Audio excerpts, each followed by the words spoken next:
बहुत शुक्रिया मसूद साहब आपके वक्त का। कहिएगा, जिस तरह से हम देख रहे हैं मोदी के लिए रास्ते तंग होते जा रहे हैं और अब तो अंदर से आवाजें उठ रही हैं उनकी हेरा फेरी की, चोरी की, तो मोदी का फ्यूचर कैसा देख रहे हैं और भारत का कैसा देख रहे हैं? जी हाँ, देखिए, मेरा ख्याल में जिस तरीके से अब रिसेंट डेवलपमेंट्स हुई है और जिस तरीके से राहुल गांधी ने एक एक्सपोज किया कि ये पिछले इलेक्शंस हुए थे वो रिग्ड हुए, तो उन्होंने सबूत लेके आए हैं।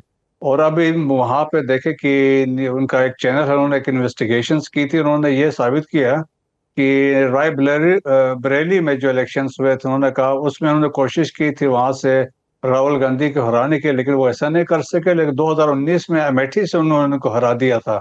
अब लोगों का मानना यह है कि इलेक्शन कमीशन जो है वो एक्सटेंशन है बीजेपी आरएसएस लेड गवर्नमेंट के, तो वो बेसिकली उनके साथ मिलके उनकी राह हमवार कर रहा था बीजेपी के लिए। बट अब हमने देखा है जिस तरह इलेक्शन में है कि मुश्किल से इवन सिंपल मेजॉरिटी इस इलेक्शन में डिस्पाइट दिस रिगिंग के 240 सीटें उन्होंने हासिल की और मेजॉरिटी वो फिर भी नहीं ले सके।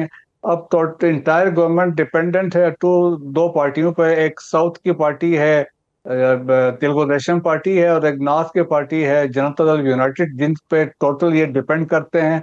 और फिर देखें कि विदिन जो अभी बनियान मरसूस के बाद, मार्के हक के बाद जो इनको शिकस्त हुई, जो हजीमत उठानी पड़ी इंटरनेशनली, डिप्लोमेटिकली, मिलिटरीली, जो वाकयात इनके साथ हुए हैं, तो अब कांग्रेस ने लोकसभा में सवाल उठाए, बाकी अपोजिशन पार्टीज ने भी लोकसभा में और राज्यसभा में सवाल उठाए।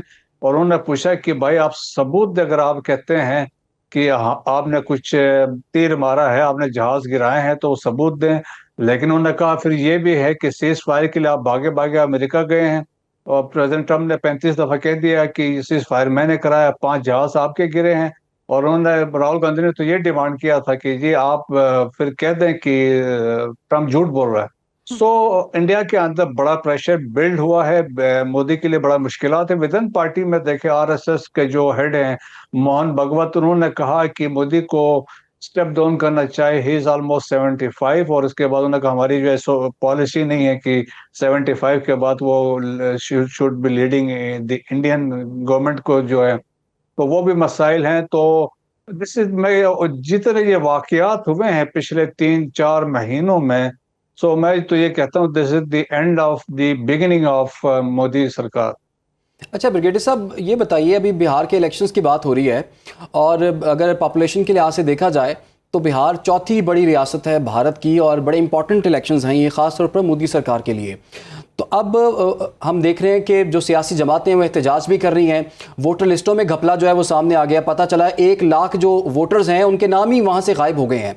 तो बिहार के इलेक्शंस ओवरऑल पूरी सरकार पर क्या इसका इम्पैक्ट आप देख रहे हैं? नहीं, जब ये इलेक्शन हुए थे, स्पेशली जब अभी ये इलेक्शन जो बीजेपी और अलायंस एक हुकूमत बना के बैठी है, उसमें भी आप देखें कि जो जो एक उनकी जो सीट थी जहाँ से राम जन्मभूमि का जो उन्होंने शोशा छोड़ा था, वहां से ये इलेक्शन हार गए थे। वहां से एक दलित जो इलेक्शन पे खड़ा हुआ वो इलेक्शन जीत गया था, तो वहीं से इंडिकेशंस थी कि पब्लिक इनके साथ नहीं है। तो और फिर देखें कि दूसरी इन्वेस्टिगेशन रिपोर्ट में ये भी बताया गया था कि पिछले इलेक्शंस में जो फेक वोटिंग जो थी, डिस्पाइट डिफेक्ट वो वोटर मशीन यूज कर रहे थे, लेकिन उसमें भी उन्होंने कहा तो उन्होंने उसमें भी रिगिंग के तौर तरीके अपना लिए थे, जिसकी वजह से नुकसान उठाना पड़ा। सो अब ये एक्सपोज में जो आज अरेस्ट हुए हैं कि उसमें राहुल गांधी है और बाकी कांग्रेस के लीडर्स हैं, तो उससे यही इंडिकेशन हो रही है कि हालात जो हैं पॉलिटिकली भी मुश्किलात मोदी के लिए हैं, मिलिटरीली ऑलरेडी वो शिकस्त उन्होंने फेस किया है, डिप्लोमेटिकली वो आइसोलेशन में चले गए हैं, अमेरिका की तरफ से टैरिफ लग चुके हैं, और ट्रम्प ने मजीद तो यकीनन मोदी उनको जो है थ्रेट वो की। हर लिहाज से मुश्किलात का शिकार हैं। ब्रिगेडियर रिटायर्ड हमारे साथ मौजूद थे, बहुत शुक्रिया आपके वक्त